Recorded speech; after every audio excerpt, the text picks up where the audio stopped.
Hello everyone, this is Amrit Pal Singh. Welcome to my next video on Apache Flink.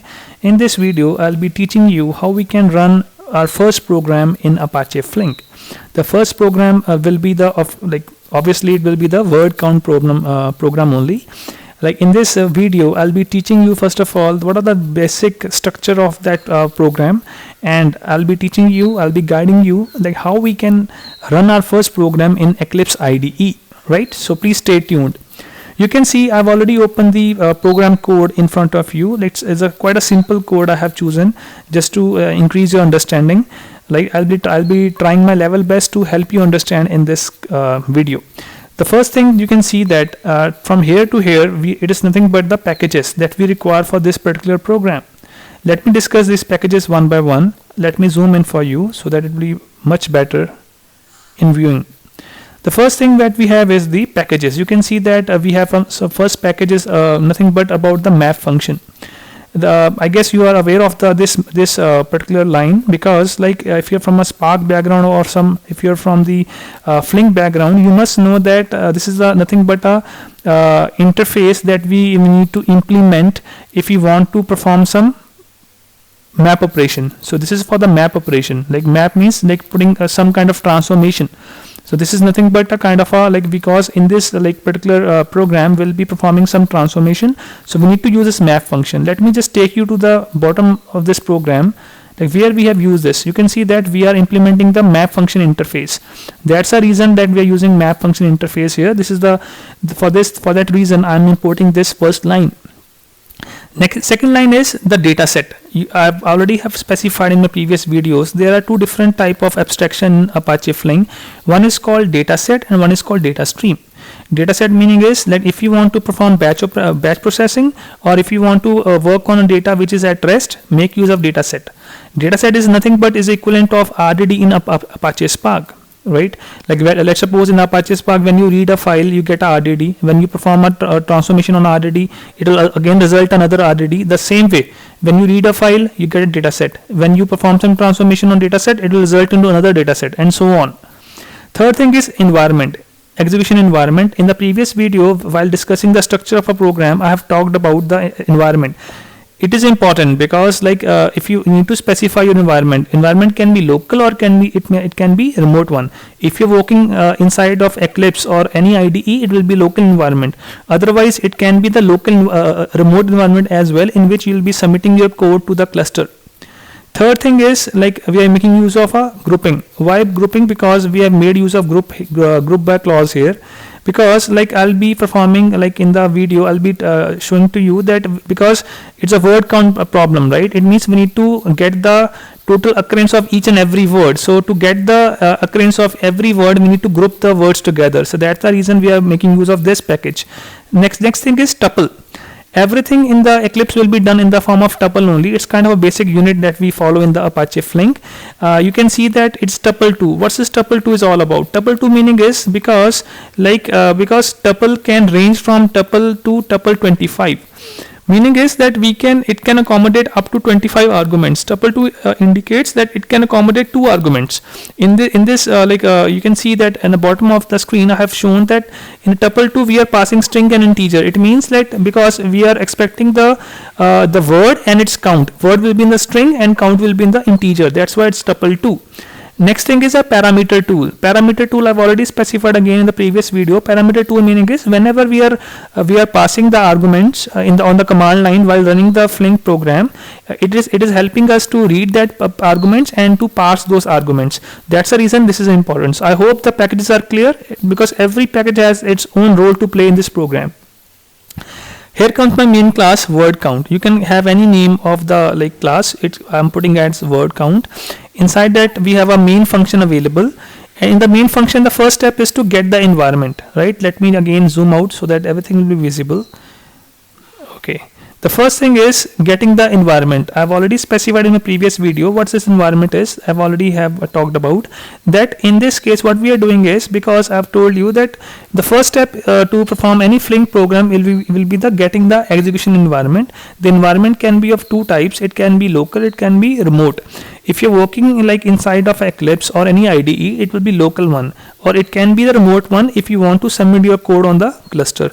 Here we are actually we are creating an object of this class. Actually this is a class, execution environment is a class, and we are getting the we are creating an object of it, and through the get execution environment we are returning that environment, right?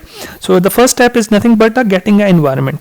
Next step is nothing but parameter tools, meaning is that because we have passed this, you can see here that we have made use of this parameter tool, because whatever we gonna write on the command line while running this program, because I have told you that in order to run this program we need to write one line on the terminal, which is flink space run space jar file location space input space output. So input and output will be read through the parameter tool, and it will be helping us in the processing or parsing those arguments. That's the reason we are using the parameter tool. And next line is that because often we work in the distributed environment, and we want that every node should be assessing those parameters which are writing on the command line, right? Through the parameter tool will be getting those arguments, and we want that every node should be assessing those parameters. So we want to put it global. So we are just passing those params which we define in the second line in the set global method parameters, and through the get config method we are just setting up the global parameters so that every node in the cluster is capable enough to read those arguments. Now I hope the first three things are clear. This is nothing but to set up setting up our environment for our upcoming coding. The first line we have written here is, now next line is, because I've already have specified that like here either will be dealing with the data set or we'll be dealing with the data stream, because like here we are getting a data from a static static file, or and we want to just work on the batch processing. That's the reason we are using data set, and here we are specifying the type of data set. It will be the string, because whatever the arguments will be reading from that file will be the string only. Here because we are talking about the word count, so word will be in the string, so that's the reason like it will be of string type. And text is nothing but a name of the data set, right? So text will be my first data set of a nature data set, and it will be of a string type. And through the env which we have like set up here in the object of this class, so this we are reading the file here, because there are multiple ways to read a file. It is one of them. A read text file function will help us in reading a text file. And here we are again passing the params, because I have already told you that this line will pick up the input while we running the flink program on the command line. Whatever the arguments I'll be specifying as an input, it will be taken here. That's the reason we are using params here, which we defined with the parameter tool. Okay, so this line will do nothing, will just read a file. Okay, it will be a text file, and we are having multiple methods to read different type of files, like read CSV file and so on. So I'll be discussing those points in our videos to come, but here because it's the first video and I want to make it simple, so that's the reason I'm making use of a default function to read a file, which is not a read text file.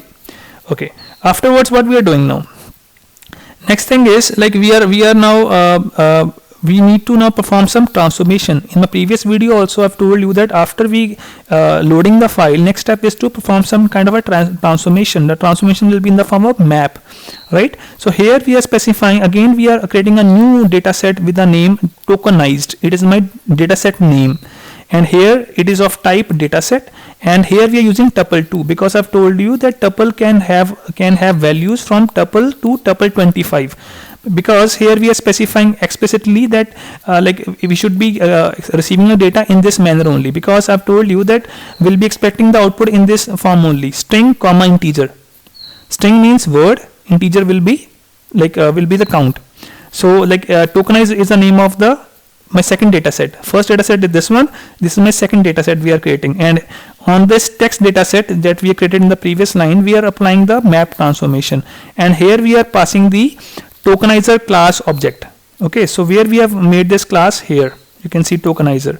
Okay, so here we are passing the tokenizer class object. So let me just take you to this now, because the flow of the program will now shift to this class. What we are specifying here, it is implementing the mandatory map function, which we already use in the first line. So in this map function, just mind you that map function will only expect one input and will return one output only.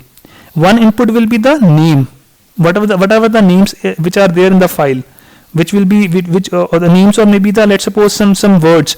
So it will be receiving that one word as an input, and it will be sending you, it will give you what in return? The tuple will be in the form of that the word comma count.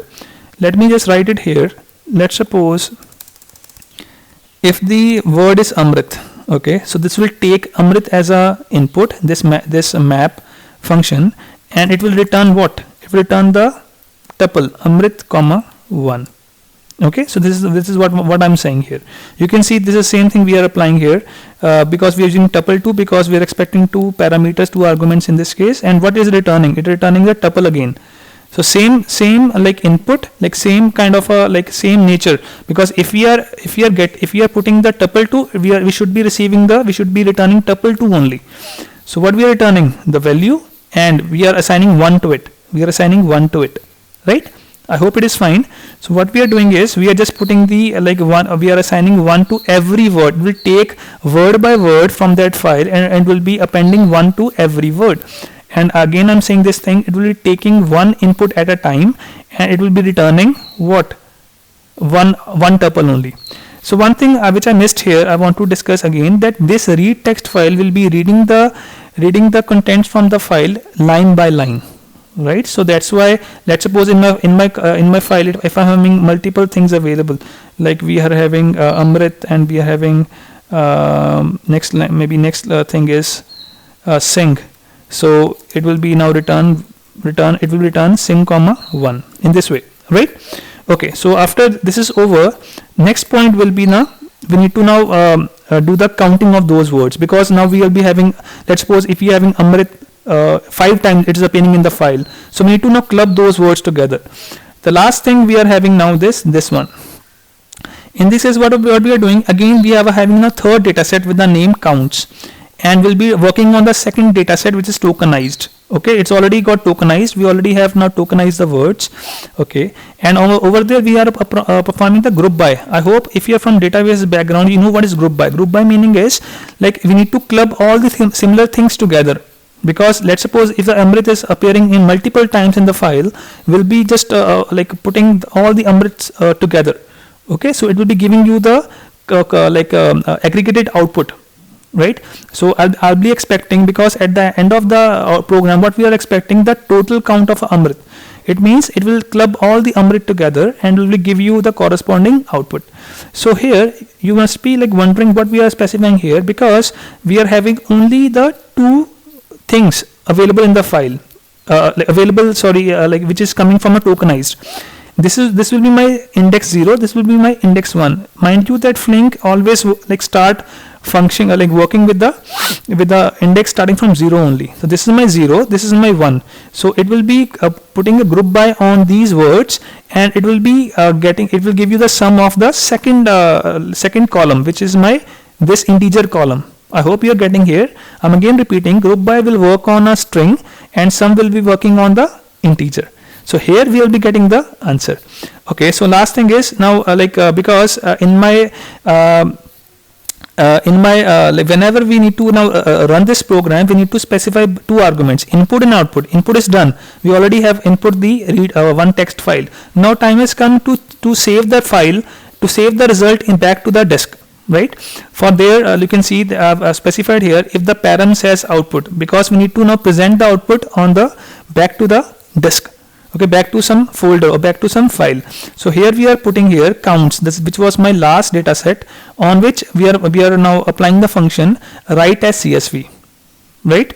Write as CSV, and here we are specifying what we are giving the format in which we'll be expecting, we are specified the new line here, and we'll be putting some space, because we want answer will be Amrit space whatever the count is available, enter, then the next line Sing space whatever the count. In this way we are expecting the output. That's the reason we are now saving the content back to the file.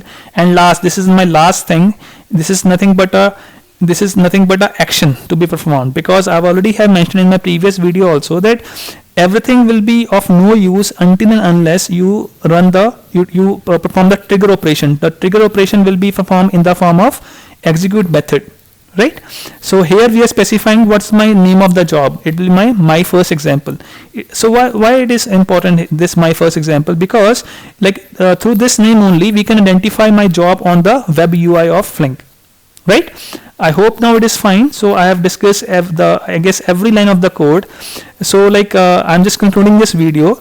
Okay, so like the basic purpose of this video was to make you understand and how to write your first program, right? And regarding the running of the program, it will be discussed in next video, in which I'll be telling you that how to set up our Eclipse for our first Flink program. So this will be my program which I'll be just inputting in the Flink in the Eclipse, and I'll be telling you that how we can run the first program in the Eclipse.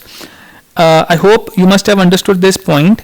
In case if you fail to understand any word from this code, please let me know.